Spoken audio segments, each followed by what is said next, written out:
Media sosial ini punya pengaruh besar terhadap komunikasi kepada audiens itu dari brand ini. Kalau misalkan kita itu menggunakan sosial media itu kita harus tahu nih konten pilar dari sosial media kita tuh apa. Sekarang keranjang kuning, Kak. Keranjang kuning.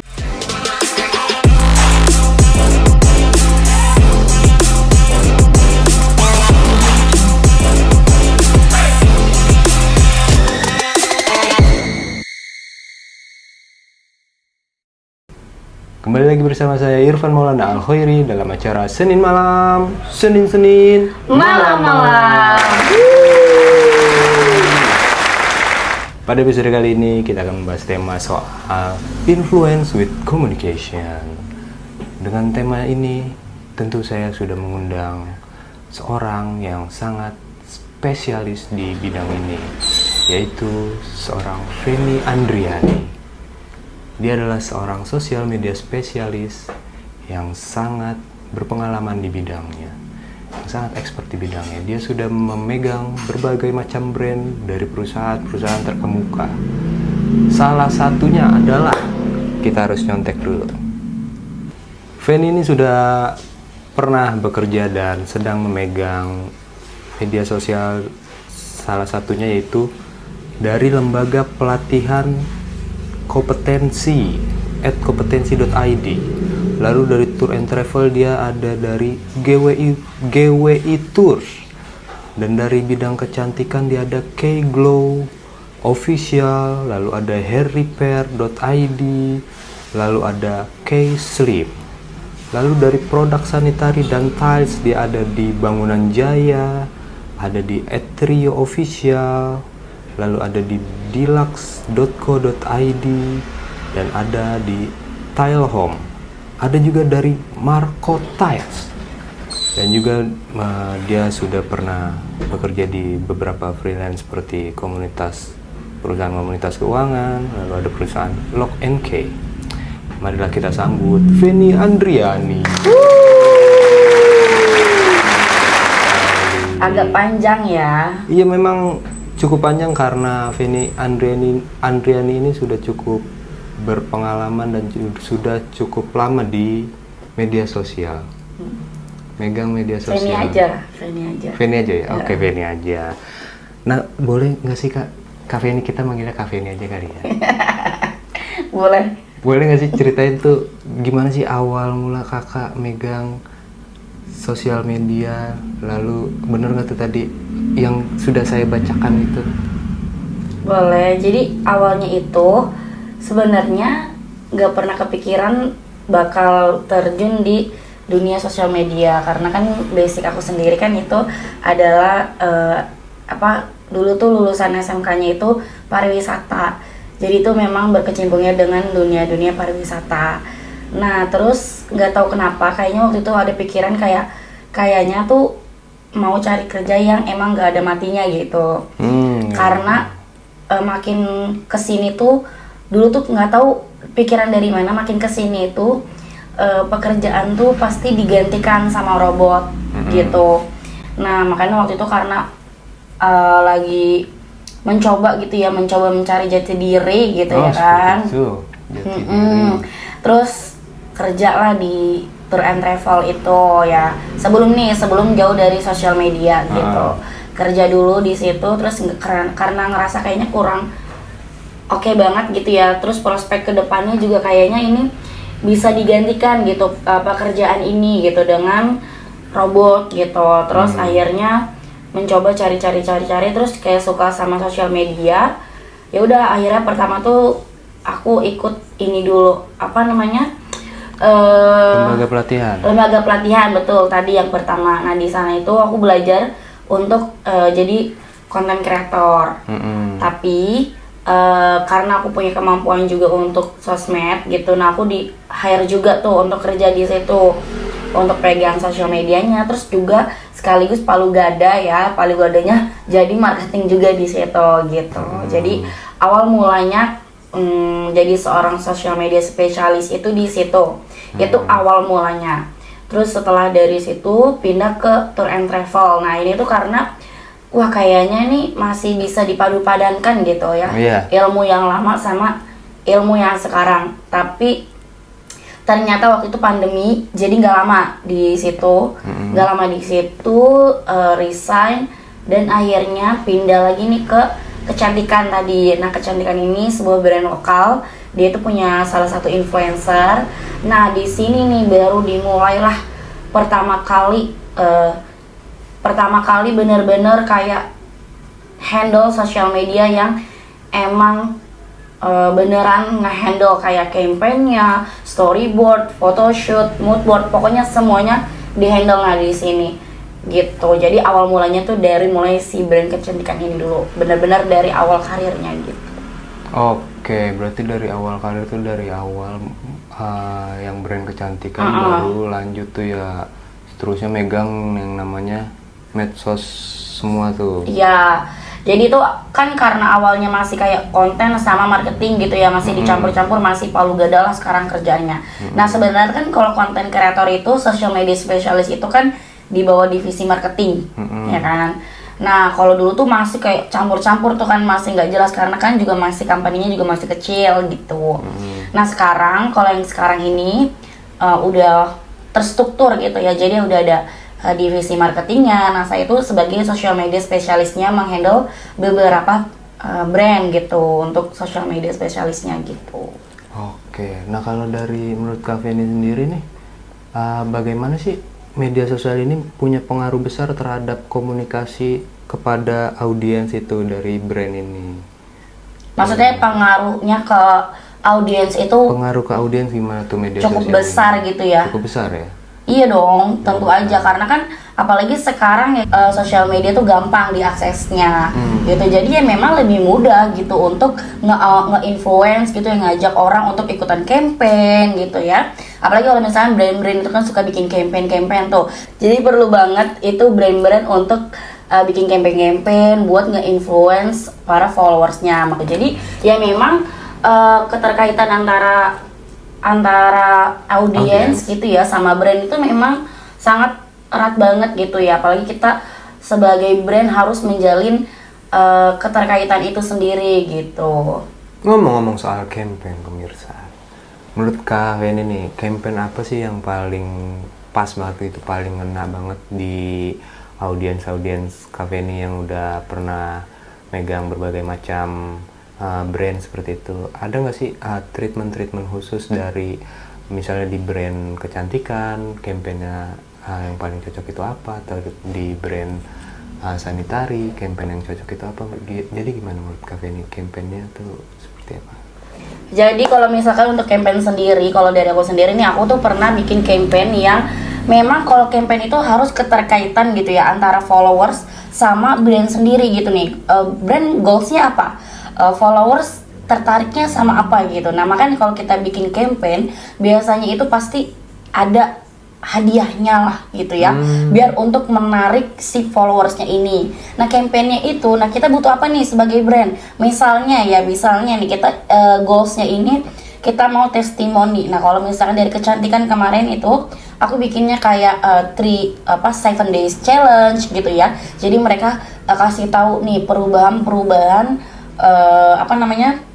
wajahnya gitu ya setelah pemakaian dari skincare brand tersebut gitu ya selama 7 hari gitu. Nah itu juga bisa juga kita kasih free produk gitu, free satu paket itu kan itu value-nya udah lumayan juga kan untuk mereka. Nah biasa mereka mau tuh, jadi kita kasih produk, mereka ikutan tuh untuk challenge kita. Nah biasanya juga untuk meramaikan lagi nih agar lebih ramai ini untuk challenge-nya, itu tuh biasa kita kolaborasi juga sama influencer. Jadi kita ajak influencer buat ikutan challenge ini juga untuk kasih tahu juga tuh untuk jangkauannya si influencernya tersebut gitu ya. Buat ikutan juga nih, lagi ada challenge nih di brand ini gitu ya. Aku ikutan loh, kamu ikutan juga dong gitu. Nah, itu tuh nanti ada hadiahnya ataupun kita kasih free product gitu ya. Antara audiens sama brand ini tuh jadi ada keterkaitan gitu ya. Jadi ada iya betul. Jadi kayak saling menguntungkan, Saling menguntungkan. gitu ya, si followersnya dapat produk kita gitu ya, dapat hadiah, dan si brandnya itu juga dapat goals yang dia mau capai gitu, misalkan testimoni gitu. Nah itu tuh campaign yang salah satunya menurut aku itu berhasil karena itu juga bisa membangun trust di brand tersebut. Kayak orangnya juga tuh, wah iya ya bener ya, ini per day tuh kelihatan loh perubahannya gitu. Nah itu tuh campaign yang udah pernah aku jalanin dan itu cukup works gitu ya, digunakan dalam dunia kecantikan gitu. Oke. Ada nggak sih tantangan dalam menjalankan campaign itu, apa aja tuh tantangannya kalau Ada. Oh banyak nih kayaknya. Iya dong, kalau misalkan kadang kan kita bikin campaign itu nggak bisa sama terus tiap bulannya, sedangkan dalam 1 tahun itu ada 12 bulan ya kan. Betul. Nah untuk campaign itu kita harus lebih menarik lagi gitu ya, apa nih campaign apa nih yang emang belum pernah ada, dan tantangannya itu kadang di ini ya, di audiensnya, karena kadang audiensnya juga nggak segitu maunya terus gitu loh dalam 1 bulan nih. Misalnya kita bikin 7 day challenge ya, terus bulan selanjutnya kita kan nggak mungkin dong bikin 7 day challenge lagi dengan produk yang sama ya kan. Mungkin kita bisa bikin kayak misalnya review jujur. Nah kalau review jujur, nah itu tuh jadi kita bikin hashtagnya itu review jujur produk apa gitu. Nah itu kan nggak semuanya mau bikin video gitu loh. Jadi kan memang persyaratannya itu bikin video, nanti kamu bisa dapat produk dan juga dapat hadiah.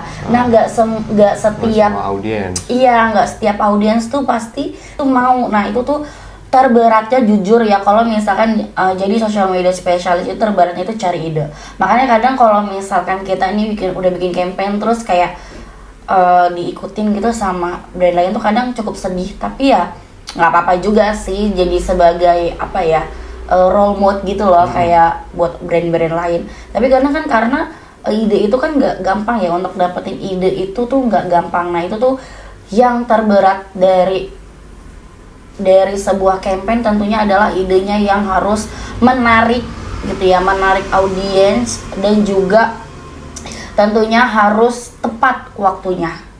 Tepat waktunya apa tuh? Tepat waktunya tuh kayak misalnya nih ya, kalau misalkan kita itu lagi dalam nuansa kayak nuansa misalkan kayak lebaran, kita harus bikin campaign yang memang harus ikut-ikutan gitu, kayak nuansa lebaran. Terus kalau misalkan Ramadan, kita bikin campaign untuk selama masa Ramadan gitu loh. Jadi memang banyak banget faktor-faktor yang memang harus kita perhatikan gitu untuk membuat campaign sendiri. Oh seperti itu ya Kak. Nah kalau kakak sendiri gimana sih cara ngukur keberhasilan dari sebuah campaign atau komunikasi ke audiens tuh, ngukurnya dari mananya tuh? Tentunya dari engagementnya ya, di sosial media itu kan kita harus hitung tuh engagement rate-nya. Terus juga komennya juga, likes-nya juga ya kita hitung tuh.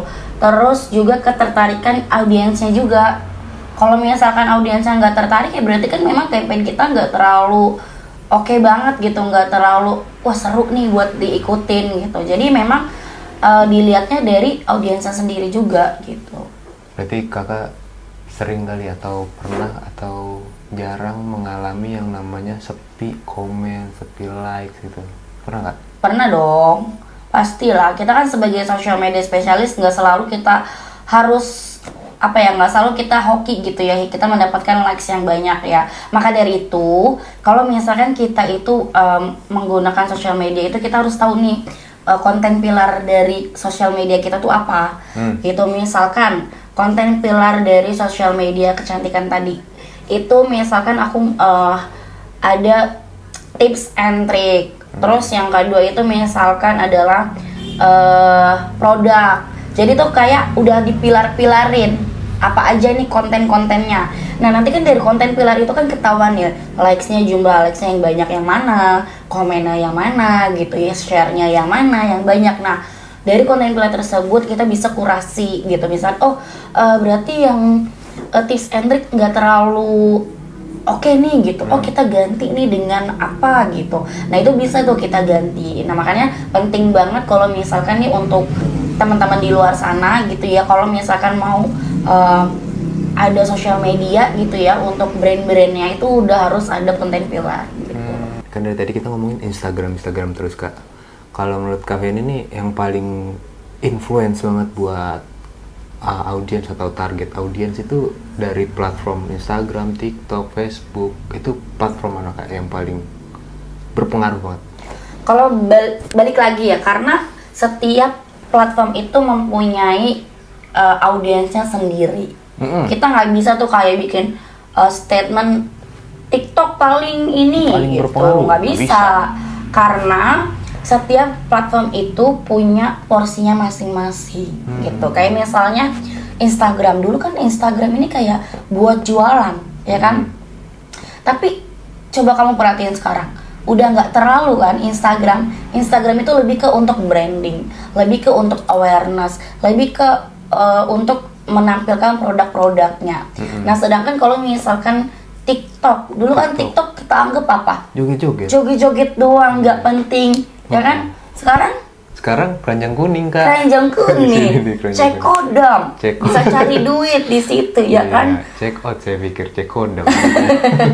Ya maksudnya kita nggak bisa kayak apa namanya mengklasifikasikan suatu platform itu tuh paling oke gitu, karena semua platform itu oke di mata audiensnya masing-masing. Kayak misalnya bapak-bapak nggak bisa kita paksain buat main Instagram atau TikTok, Bener. ya kan? Facebook, Biasanya bapak-bapak snack video, ya kan? snack video. Dari Facebook, dari iya. Facebook gitu. Karena kalau biasa kan kalau misalnya kita cari yang barang-barang murah, barang-barang second, carinya di mana? Facebook. Ini Lebih sering radio kan? balap. Radio Tahu balap nggak, apa Kak tuh? Feni? Nggak tahu ya. Jadi radio balap itu ada satu grup dijual palu gada. Apa Oh, iya? apa aja yang mau dia pasti ada. Masa? Iya. Oh, nanti kita cobain untuk Di cek Facebook. ya. Apa namanya? Iya. Facebook ke radio balap. Radio balap. Oke, radio balap. Gitu. Gitu. Kayak sekarang buktinya TikTok udah jadi bisa bikin keranjang, menghasilkan uang ya kan? Nggak cuma dari keranjang aja. Affiliate sekarang bisa loh di Affiliate. TikTok.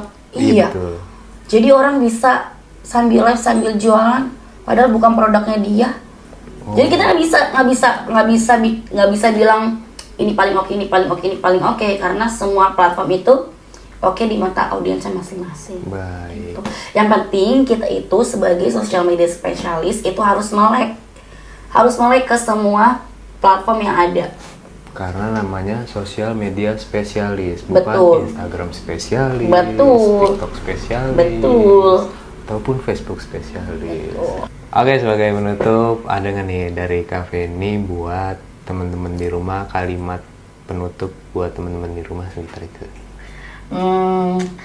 Ini ya, kerjaan kita emang kelihatannya main-main, tapi efeknya bukan main-main. Widih, seperti itu teman-teman semua. Jadi segitu aja pertemuan kita hari ini. Terima kasih buat Kak Feni yang sudah Terima meluangkan kasih. waktunya. Senang sekali main ke Senin Senin malam, malam. Senin malam. Seperti itu. Jadi teman-teman semua, sampai jumpa pada episode berikutnya. Pada episode kali ini kita selesaikan di sini. Jadi buat teman-teman yang masih bingung bagaimana sosial media spesialis itu, bisa nonton di awal video kita ini. Jadi buat teman-teman nih, kalau misalkan teman-teman lagi concern banget sama sosial media spesialis, udah waktunya kamu untuk lihat ke paling awal video kita ya, karena kita bahas banyak banget seputar sosial media spesialis gitu yang memberikan efek tentunya ya. Iya, karena sosmed itu sangat berefek kepada audiens pada masyarakat. Seperti yang aku bilang, Apa itu? pekerjaan kita Enggak main-main, tapi efek yang diberikan. salah. Pekerjaan kita kelihatannya main-main, tapi efek yang diberikan bukan main-main. Sekian teman-teman semua, sampai jumpa. Dadah. Dadah. Terima kasih Kak Feni.